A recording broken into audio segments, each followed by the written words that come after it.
أضحى الإسلام لنا دينا وجميع الكون لنا وطنا توحيد الله لنا نور. waxaan uga socday waxaan oo dhami waxa weeyaan koow dabaaldegani waa dabaaldeg mushrikiin ilaahay marka koowaad waa marka labaad waa mushriga waxa ku sii raacay kristan wadadadii kristanka ee diintoodii markay ilaalin kari waayeen iyana dacalkay kaga dareen waa ku raaceen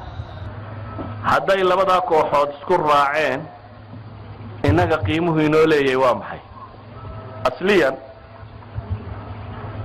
waxyaabaha ay sameeyaan markay dabaaldegayaan waa waxyaabahaasi aan soo tilmaamay kow waxay yidhaahdaan nasiibka ayaa la eegaa oo waxay rumaysanayeen caadadaasi ay rumaysanayeen waxay sheegaysay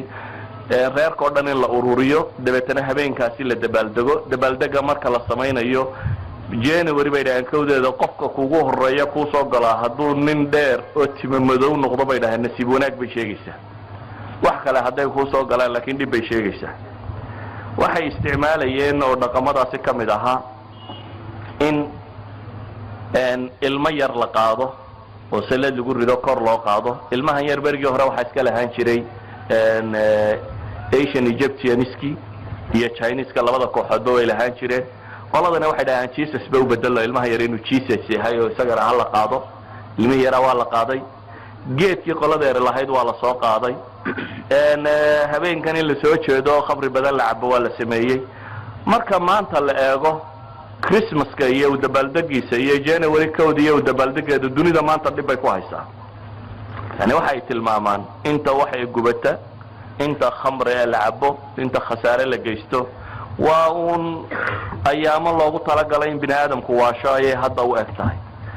anoo iska soo koobaya waxaan leenahay mowqifka inagu aynu ka taagnaan karnaa muxuu noqon karaa mowqifku iska cad yahay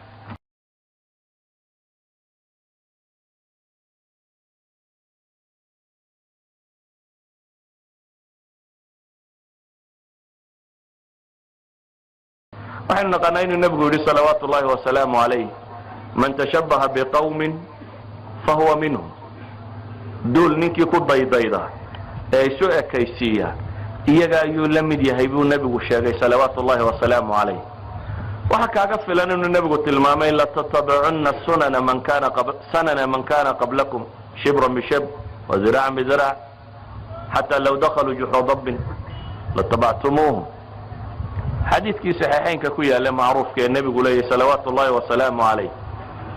kuwii idinka horreeyay jidkoodii baa raaci doontaan buu nabigu leeyay taakataakiyo dhudhundhudhun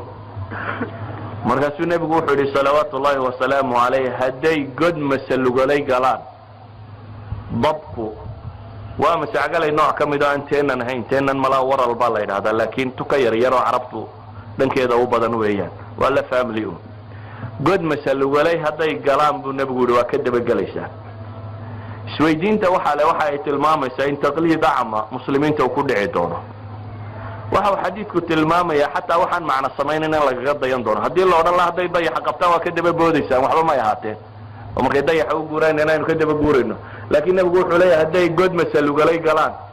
waa ka dabagelaysaan god masalugalay maxaan madow iyo qurmuun ahayna uu leeyahay yani masaagalay godkeed intuu leegyahay maxaa qiimo uu leeyahay yani xadiidka waxa uu tilmaamayaa waxyaabaha aan macnahaba lahayn ee nolosha qiimaha ku samaynaynin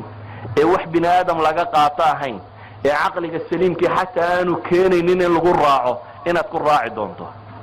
idan Christmas day iyo jubileum iyo maxaa la yidhaahdaa kowda January waa dhaqamo asliyan shirki iyo mushrikiin ka yimi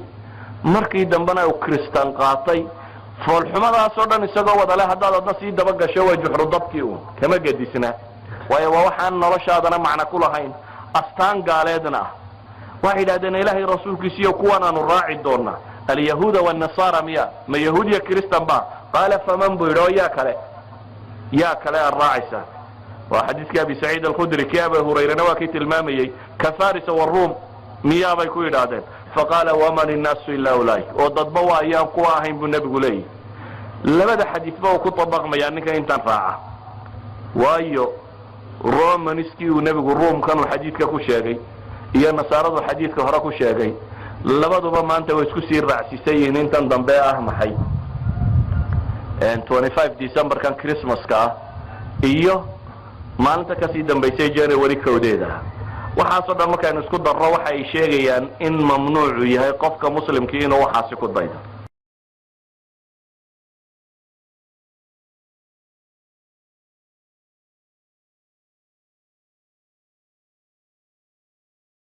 عمر بن الخطاب الله كرالي النوضو markii uu doonayay inuu taariikhdan hijrada jideeyo asxaabta ayuu shiriyay waxa la isweydiiyo laga tashaday halkaynu ka bilaabaynaa taariikh ma samaysan karnaa haa la isla go'aansaday taariikhda halkaynu ka bilownaa waxyaabo badan baa la isweydiiyay dhalashadii rasuulka dhimashadiisii goortii la soo diray waxyaabo badan baa la isweydiiyay waxa se lagu go'aamiyay inaan taariikhda kristanka la raacin miilaadiga maanta loo yaqaano nimanka la yiraahdo majuusta ama dabcaabudkiyo farisiintana la raacin dhalashadii iyo dhimashadii rasuulkana laga bilaabin laakiin laga bilaabo hijradii nabiga calayhi salaatu wasalaam umar wuxuu ku sababeeyay waa maalintii ilaahay uu kala saaray xaq iyo baadil dawladda islaamkuna cagaha ay isku taagtay miisaankii dadka muslimiintiina uu cuslaaday ee iftiinkii caalamka u bilaabmay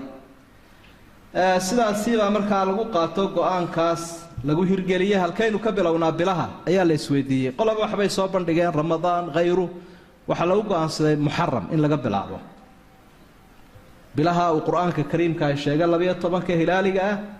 oo muharram ka bilaabmaya oo arkaan islaamkii dadka muslimiinta ay u soo dhameystirmeen soomkii iyo xajkii taasi markaa waxa ka dhalanaya dadka muslimiinta inay fikirka asxaabta iyo go'aankooda ay ku ijmaaceen qaataan oo diin ah oo quraanka iyo sunnadaba ay kaga dayanayeen iyo salafkii saalixa way aad bay u yartahay caalamul islaami citirsata maanta taariikhdii hijriga ahay taariikhda miilaadiga annaas yacrifuuna kullu dadkoo dhan wada garanayaan miilaadiga maanta sanadku waa kuma bishu waa tuma maalintu waa tuma islaanta miyiga joogtaa ku sheegaysa waxa laga yaabaa taariikhdii hijriga ahaydna ninka sheekha hadaad weydiisay inuu yara fikiro ama kalendarkiya tawqiidka iyo eega saacada iyo dhibka inagu dhacay weeye asxaabtu waa kuwa iska diiday inay miilaadiga wax ku tirsadaan oo istiqlaaliyadii ana hijradu waxay keenaysaa dadka muslimiinta inay mustaqil noqdaan dawladooda taariikhdoodana waa inay mustaqil u noqdaan sidaa daraadeed bay dadka in lagu abaabulo si rasmi ah iyo si gaargaar ah intaba taariikhda la soo celiyo